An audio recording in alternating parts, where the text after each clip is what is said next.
ask you, a reasonable person, as you step outside and you look at the sun, the moon, the stars, and flies that bugs you, mosquitoes that are pests to you, it's just you, as you just look at the natural environment. Do you see anything random, anything crazy in it? Like, these things have been consistent all our lives, right? Green grass, water, air, rain, storm, hot sun. Nature has been consistent. Never, hasn't really changed. Nothing. It doesn't do anything to surprise us. We get storms and this, that, or whatever. And nature has been consistent. We see intelligence in it. We don't see any randomness. We have the 4 seasons and, So then I think about, these so-called scientists who are supposed to be, well-educated, highly intelligent people. There's nothing that they've discussed or discovered. None of the sciences, engineering, all the stuff that we know, all the stuff that we've utilized to build our world on, our lifestyle, our living conditions, all the things, all the technology that we have discovered. It's not something that we created new. We discovered it in nature. And we, being intelligent beings, we're able to break the thing down, understand the thing, and put it to intelligent use, right? So how can we create intelligent things from something we discovered and say to ourselves, no, there can't be an intelligent being behind this thing that I just discovered that has purpose and has quality and character that I can use to create something, to build something intelligent. Because everything that we build, the house, or this or that, anything that we create, there's intelligence behind it. We just didn't take some wood, throw it up in the air, and it came down as a house. We didn't take some metal parts, throw it up on a wall somewhere, and it came out to be a car. No, everything man-made was intelligently created.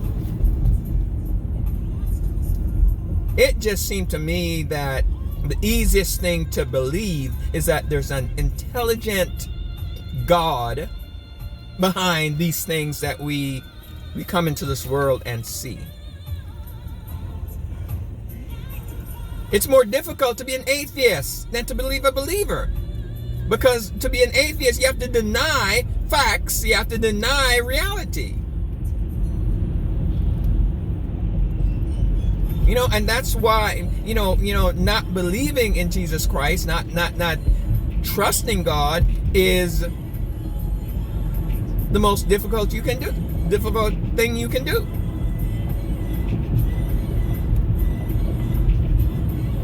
Yeah. If you continue to listen to the so-called scientists and this, that, and all them other people, and not, go with what you know. What I know is, I come out here on a nice sunny day like today and I see the sun shining. I know the sun is not man-made, because man can't even get close to it, much less to make it. You know what I'm saying? It's easier to believe there is a God. It's easier to believe that Jesus Christ came, suffered, and died for our sin than it is not to believe that stuff. Because we're naturally made with a connection to God. And what we do is, because of sin, we deny that. We deliberately reject, we deliberately suppress our connection with God.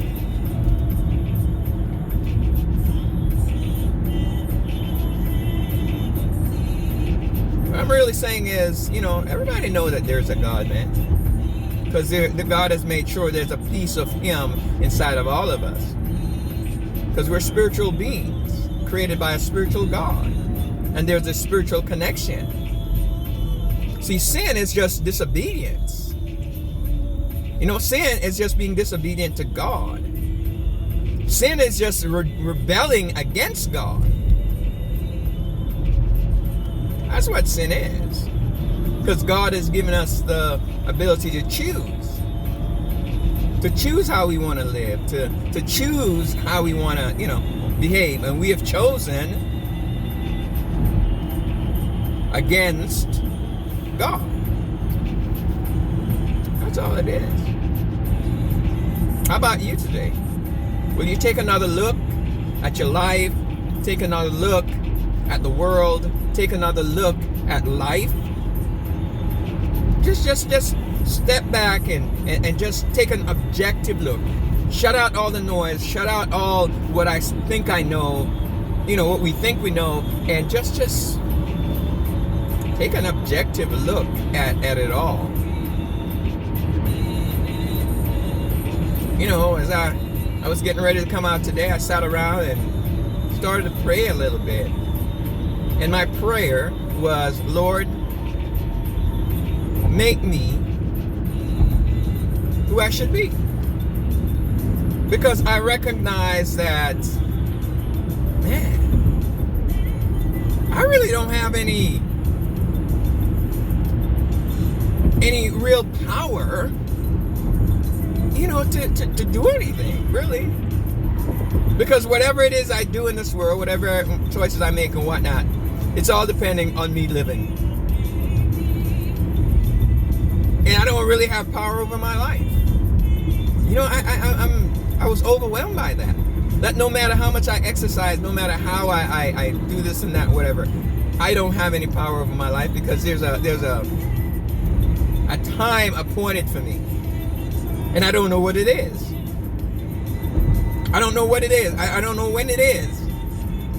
I don't know how I'm gonna end, my time in this life. I don't know.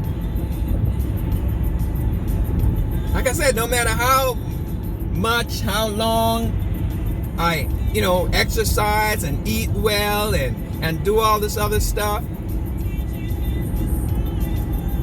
because we look in the world and we see them people healthier than me, stronger than me, younger than me, more money than me, live in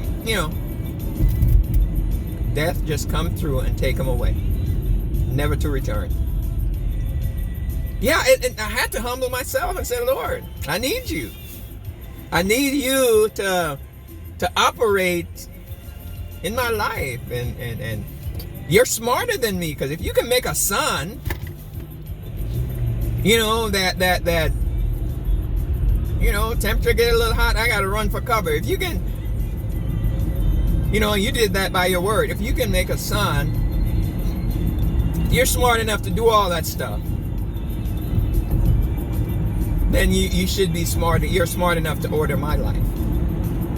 My puny little brain, I wouldn't even start to imagine how to make a fly. Because I'm looking at the decisions that I've made all my life, and some work out this, that, and whatever. But if I had the opportunity to go back through my whole life, I would change just about everything in it. Yeah, I would do it different. Do it different, order it different.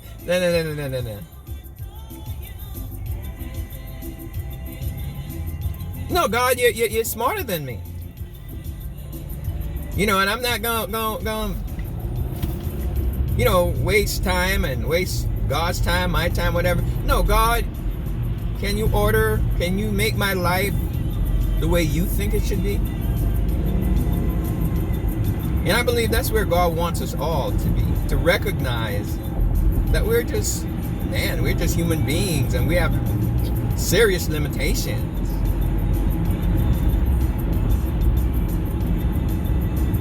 I hope you truly take the time out today to reflect on life in general, your life in particular, Jesus Christ.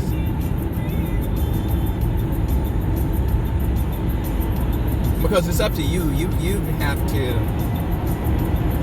to make those decisions.